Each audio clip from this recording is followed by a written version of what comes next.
Hi everyone, and welcome to our video for this coming week. Week 3 is already upon us, can you believe it? And this last week I asked you to reflect a little bit on who is Jesus. And as we've picked up a little bit in the discussions, he is different things to different people. And in fact, this last week, just a couple of days ago, I posted a question on Facebook and asked people, do you think Jesus came to rescue people from material poverty or from a spiritual poverty? And it was just interesting to hear the responses that people gave. And a lot of the responses from people all over the world, some students, some older friends that I've had for a long time, some very conservative, some more liberal, some somewhere in between, I suppose.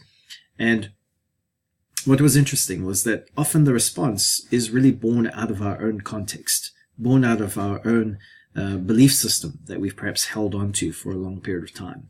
And maybe that was your response this week as you've been thinking about who Jesus is to you.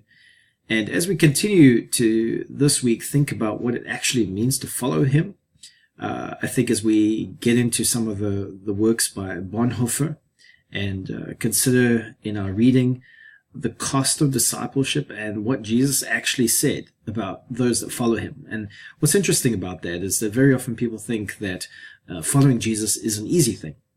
In fact, there's even a term for it. We call it easy believism, where we just say to people, raise your hand and come to the front, or say a prayer silently, and you're in the club. There it is. It's easy.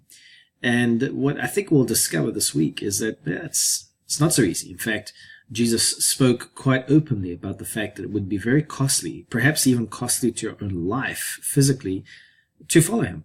So the question is, well, then why should we?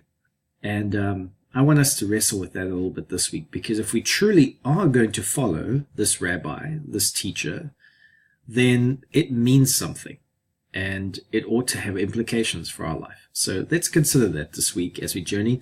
As always, I'm available to you. Please reach out. I'd love to interact with you over questions that you might have. Blessings.